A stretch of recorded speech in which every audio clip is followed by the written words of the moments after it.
que eu fiz? Eu fui em uma festa. Sim, eu fui em uma festa. Eu fiz as minhas unhas. Fiz minhas unhas. O que eu mais fiz? Sim, eu também estudei esse final de semana com os meus colegas um pouco de inglês. A sua professora, quando chega na sala, e ela pergunta dessa forma: e aí? What's that you do for the weekend? O que você fez nesse final de semana? O que você vai responder? Como você vai responder? Como você acha a forma correta de responder? Então é para isso que serve o Simple Past.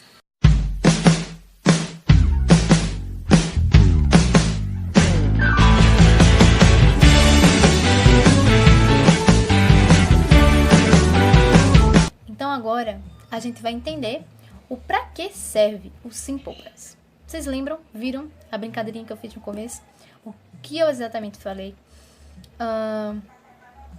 Eu estudei o final de semana passado. Entenderam? Foi bem isso. Então, eu usei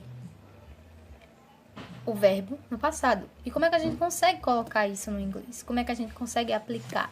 Então, é muito importante que a gente sempre saiba o Simple Past. Porque a gente sempre vai usá-lo para nos comunicarmos, para contar uma história. Então, é necessário que a gente entenda o para que serve, o como colocar ele. Sim, então agora a gente vai entender o como é que a gente vai conseguir fazer na conjugação esses verbos. Então, a gente vai começar assim. Vamos dizer, bem aqui, que o Simple Past, ele tem dois ciclos, dois grandes ciclos, que é os verbos regulares e os verbos irregulares. Oi, Letícia. Para que serve o verbo regular no Simple Past? Obrigada, Anderson, pela sua pergunta.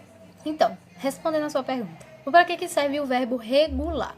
O regular, ele é muito bom, ótimo a ser aplicado, porque ele é bem amigo e tal, tranquilo e simples, porque você só apenas vai acrescentar a partícula ed. No final do verbo, você sempre vai acrescentar a partícula ed, sem preconceito nem nada. Eu vou dar um exemplo.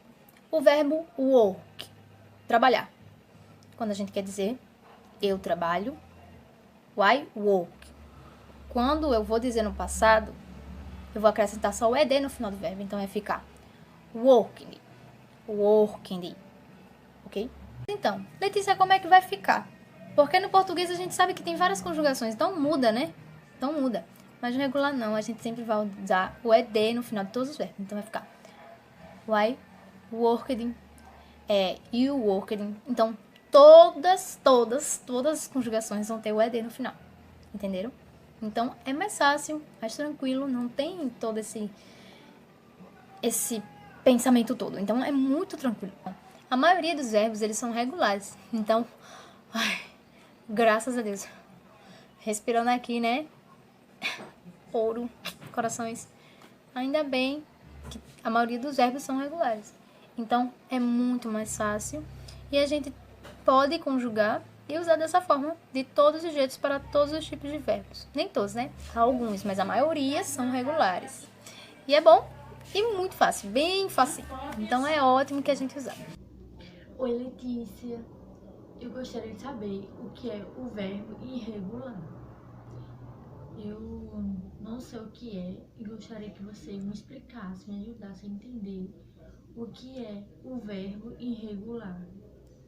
Olha, eles não têm uma regra, não tem um padrão exatamente a seguir. O verbo irregular, ele é meio assim, entendeu? Então você tem que realmente decorar a listinha. A gente sabe que tem muitas listinhas por aí. Se você procurar no Google, tem muitas listinhas de formas totalmente diferentes de se seguirem como elas são formadas, né? Então você realmente tem que aprender, tem que decorar. Você realmente tem que aprender. Então decorar não é só decorar, você tem que aprender. E geralmente essas listinhas, elas estão divididas assim. Tem um presente, né? Ou o infinitivo dos verbos.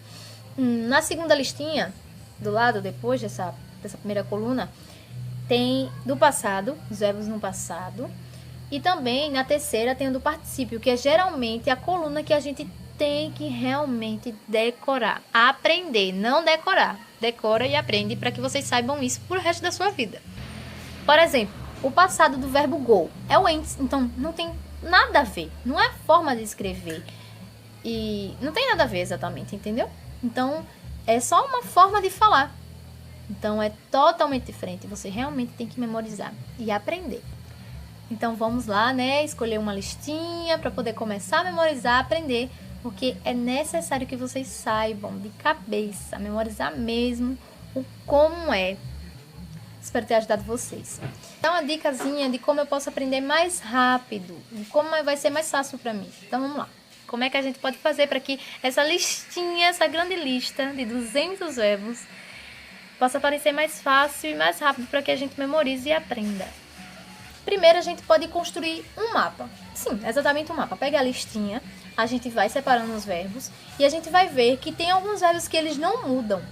Eles não mudam na sua conjugação. Então, você vai separar esses verbos que não mudam em um lugarzinho, ou um balãozinho, ou uma nuvenzinha, do jeito que vocês preferirem. Também vocês podem separar com os verbos que eles terminam da mesma maneira. Então, vocês podem separar também lá do outro ladozinho, um outro balãozinho com os verbos, todos os verbos, que assim vocês vão aprender muito mais rápido. Então, é muito mais prático que seja dessa forma. Então, essa dica é ótima. Você pode separar também por regra. Então, você pode escrever aquele verbo ou desenhar. Desenhar também é muito bom, porque você vai ver lá, vai fixar aquela imagem na sua cabeça. Então, vai ser mais fácil, né? Mais fácil para você desenhar e deixar lá. Ou colocar aqueles post-its que eu sei que muita gente gosta de usar.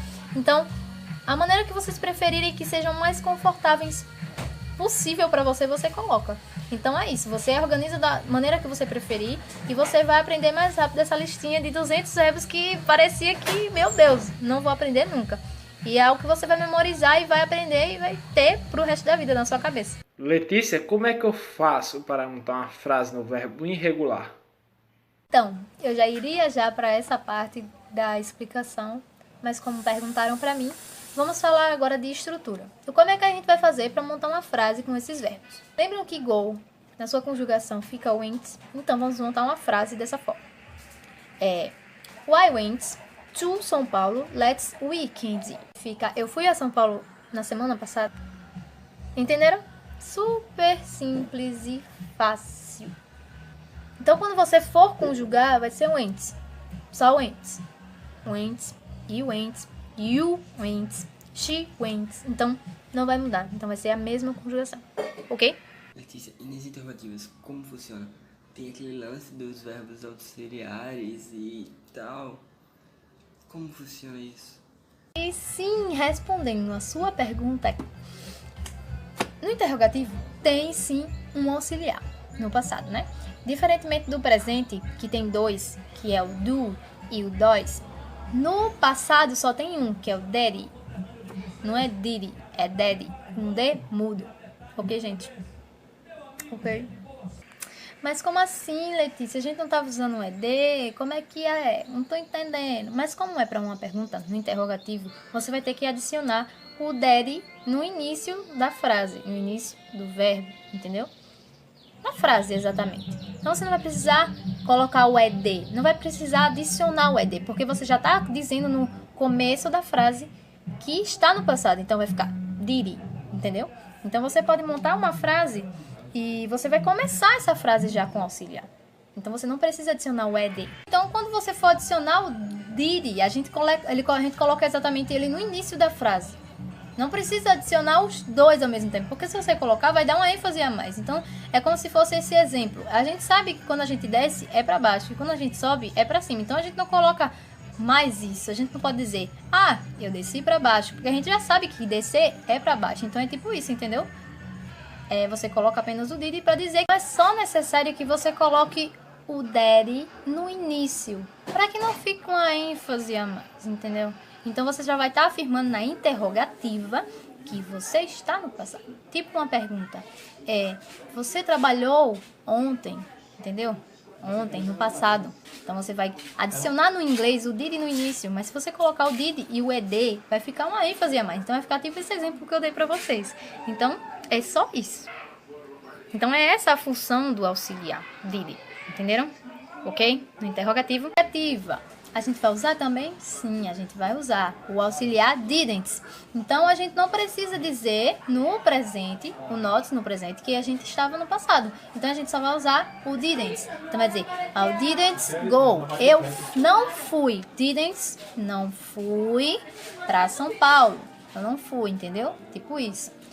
Não precisa a gente adicionar I didn't went, dizer que eu não fui. A gente só adiciona esse, entenderam? Ok? Posso usar o did para auxiliar quando eu for perguntar algo, tipo, se você foi, se você fez. Ah, ótimo. Pode sim. Você pode fazer assim. Você foi para São Paulo? Se yes, se sim. Yes, I didn't. Sim, eu fui. Se não, no. No e didn't.